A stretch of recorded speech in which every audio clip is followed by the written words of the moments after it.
الشیطان الرجیم بسم اللہ الرحمن الرحیم وإسماعیل وإدریس وذا الکفل کل من الصابرین وأدخلناہم فی رحمتنا انہم من الصالحین۔ اور اسماعیل اور ادریس علیہم السلام، وذا الکفل اور ذو الکفل، کل من الصابرین، یہ سارے صبر کرنے والوں میں سے تھے۔ وَأَدْخَلْنَاهُمْ فِي رَحْمَتِنَا، اور ان سب کو ہم نے داخل کیا اپنی رحمت میں۔ إِنَّهُمْ مِنَ الصَّالِحِينَ، بے شک وہ نیکوکاروں میں سے تھے۔ وَذَا النُّونِ إِذْ ذَهَبَ مُغَاضِبًا، اور نون والے، صاحب نون، جب وہ چلے غصے کی حالت میں، فَظَنَّ أَن لَّن نَّقْدِرَ عَلَيْهِ، کیا انہیں خیال نہ آیا کہ ہم کیا ان پہ قدرت نہیں رکھتے تھے؟ فَنَادَى فِي الظُّلُمَاتِ، پھر ذُنُّون نے اندھیروں کے اندر سے آواز لگائی، پکارا، منادی کی، ان، اس بات کی، لا الہ الا انت، کوئی الہ نہیں مگر تو ہی، تیرے سوا کوئی الہ نہیں، سبحانک، تو پاک ہے، انی کنت من الظالمین، بے شک میں ہی، کنتو، میں ہی تھا، من الظالمین، ظالمین میں سے۔ فاستجبنا لہ، تو ہم نے اس کی پکار کو قبول کیا، ونجیناہ من الغم، اور اس کو اس غم سے، اندھیروں سے نجات عطا کی، وکذالک ننجی المؤمنین، اور اسی طرح ہم ایمان والوں کو نجات دیتے ہیں۔ وَزَكَرِيَّا إِذْ نَادَى رَبَّهُ، اور جب زکریا نے اپنے پروردگار سے سرگوشی کی، ربی، کہنے لگے، اے میرے اللہ، اے میرے رب، لا تذرنی فردا، مجھ کو اکیلے نہ چھوڑ، وَأَنْتَ خَيْرُ الْوَارِثِينَ، اور بہترین جو وارث ہیں، خیر والے، ان میں سے خیر والا وارث تو تو ہی ہے، لیکن دنیا کے اندر مجھے وارث عطا کر، مجھے بیٹا عطا کر، مجھے اکیلا نہ چھوڑ، مجھے تنہا نہ چھوڑ۔ فاستجبنا لہ، تو زکریا کی دعاؤں کو بھی ہم نے قبول کیا، ووہبنا لہ یحییٰ، اور اس دعاؤں کی قبولیت کے نتیجے میں زکریا کو یحییٰ عطا کیا۔ واصلحنا لہ زوجہ، اور اس کی بیوی کو اس کا تابع فرما کیا اور اس کی اصلاح کی۔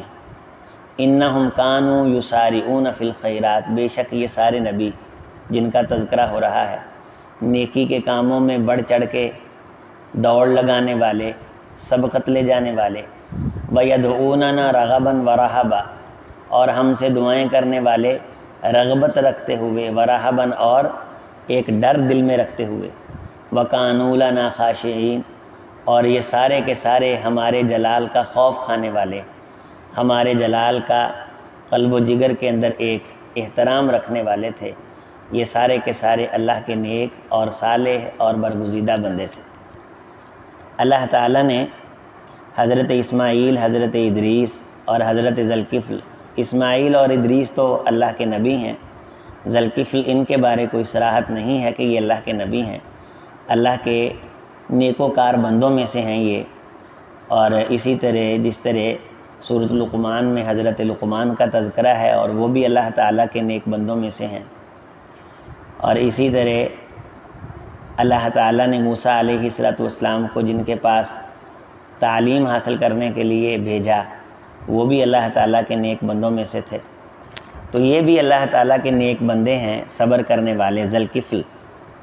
تو یہاں یہ دو باتیں بیان کی ہیں کہ ایک تو یہ کہ وہ صالح اعمال کرتے تھے، دوسرا یہ کہ ان کی زندگیوں میں صبر پایا جاتا تھا۔ تو صبر اور نیکی یہ دونوں اللہ تعالیٰ کی رحمت کا ذریعہ بنتے ہیں۔ اللہ تعالیٰ کی رحمت حاصل ہوتی ہے اس بندے کو جس کی زندگی میں صبر ہوتا ہے اور جس کی زندگی میں درستی ہوتی ہے۔ ذنون، نون مچھلی کو کہتے ہیں، بڑی مچھلی جو ہے اسے نون کہتے ہیں۔ تو حضرت ذنون جو مچھلی کی طرف چل پڑے، یہ ان کا لقب ہے، ان کے نام پہ سورت بھی ہے، سورت یونس علیہ السلام۔ تو حضرت یونس کو ذنون کہا جاتا ہے، صاحب نون یعنی مچھلی والے۔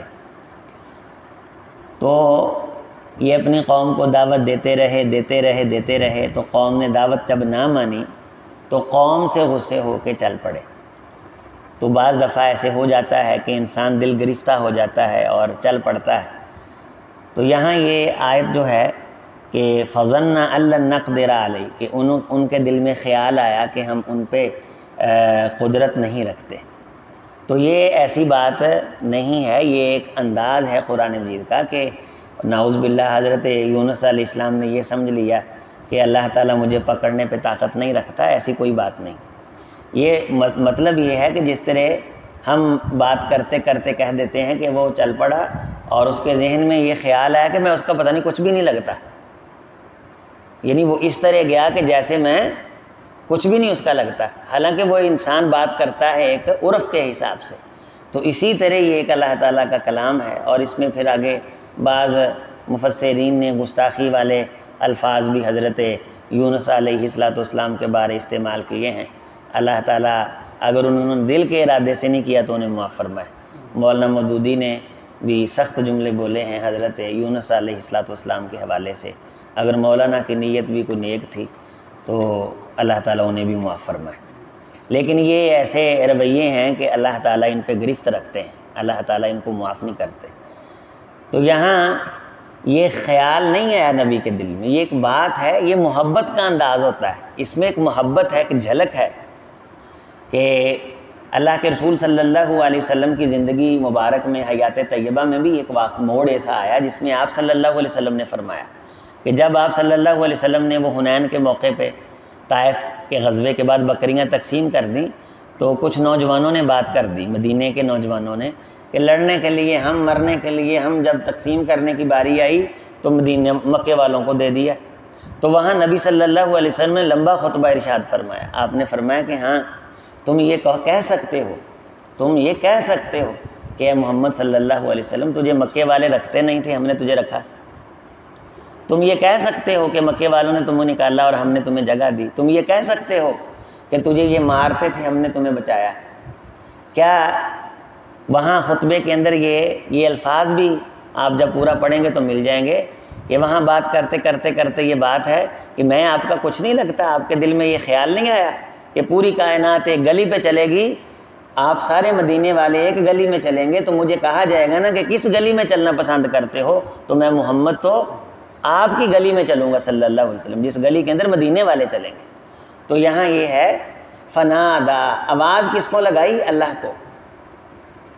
تو کیا اے میرے پیارے یونس تو نے یہ سوچ لیا تھا کہ میں یہاں پہنچ نہیں سکتا؟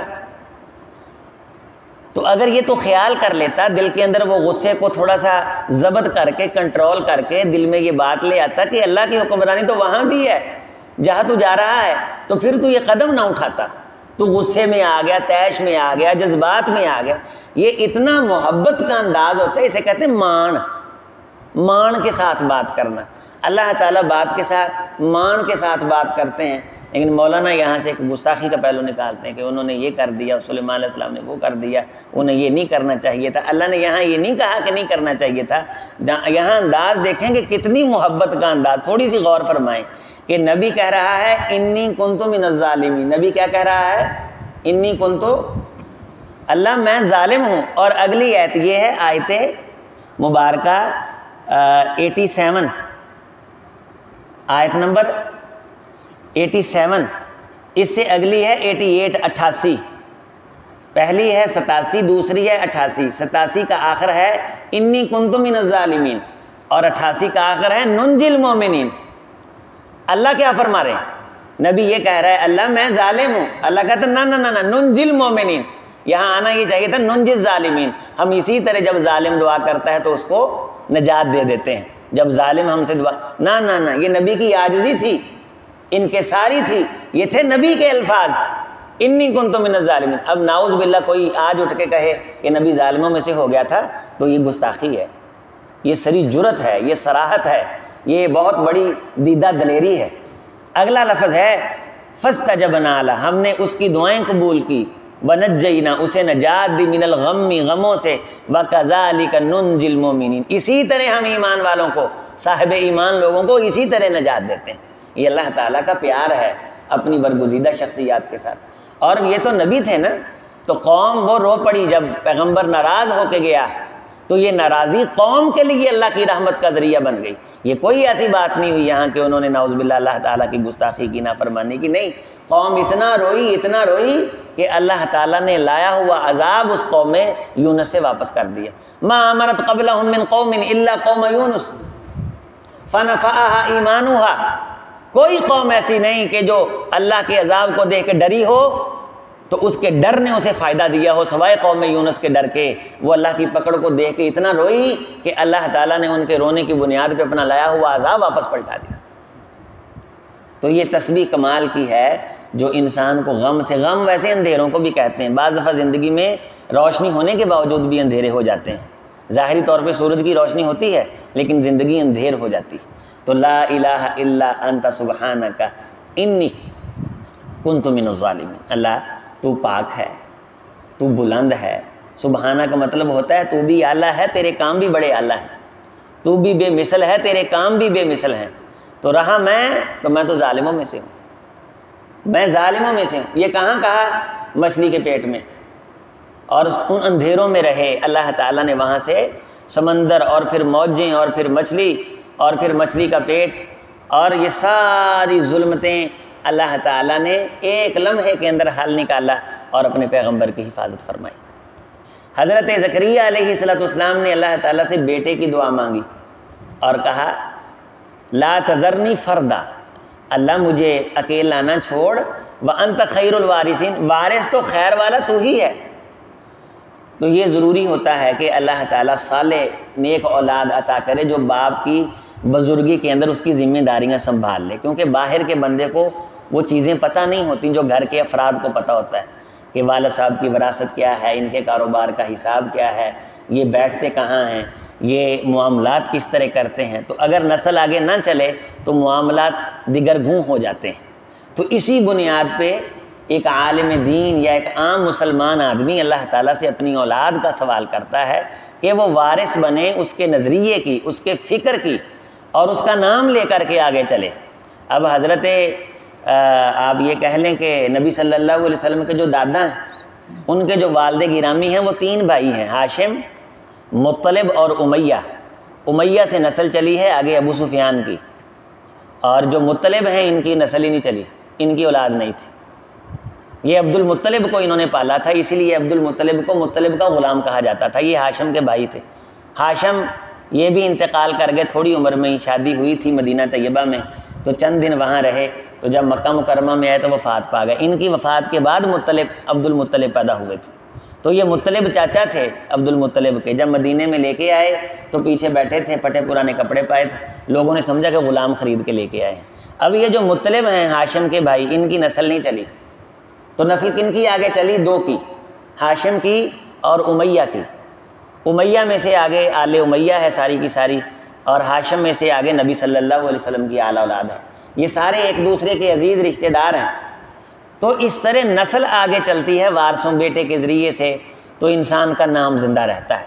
تو اسی چیز کی اپیل اللہ تعالیٰ سے نبی کرتا ہے، اور فرمایا کہ یہ سارے اللہ سے رغبت رکھتے تھے، لالچ رکھتے تھے، اور اللہ سے رہب، ایک ترہیب ہوتی تھی ان کے دل میں، ڈر کے ساتھ اللہ تعالیٰ سے مانگنا، خشیت کے ساتھ اللہ تعالیٰ سے مانگنا، یہ دعا کی شرائط میں سے ہے۔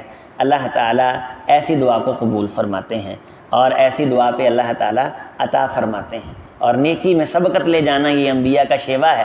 انہم کانوا یسارعون فی الخیرات، دوڑ دوڑ کے خیر کے کام کرنا، نیکی کے کام کرنا، اور ساتھ ساتھ اللہ تعالیٰ سے دعائیں مانگتے رہنا، اور دعائیں بھی مانگنا خشیت کے ساتھ۔ وَيَدْعُونَنَا رَغَبًا وَرَهَبًا، وہ ہم سے دعائیں مانگا کرتے تھے راغباً، ایک رغبت رکھتے ہوئے، کچھ چیزوں کی امید رکھتے ہوئے، اور کچھ دل کے اندر خوف رکھتے ہوئے، ہمارے جلال کا احترام بجا لاتے ہوئے، تو پھر ان کو عطا ہو جاتا تھا۔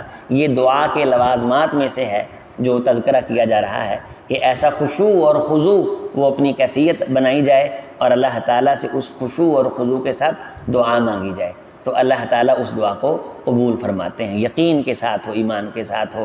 اللہ ایمان والوں کی دعائیں قبول فرمائے، اللہ تعالیٰ بے اولادوں کو اولاد دے، اللہ تعالیٰ صابر کرنے والوں کو، صبر کرنے والوں کو جزا عطا فرمائے۔ اس دعا پہ ہم گفتگو مکمل کرتے ہیں۔ لا الہ الا انت سبحانک انا کنا من الظالمین۔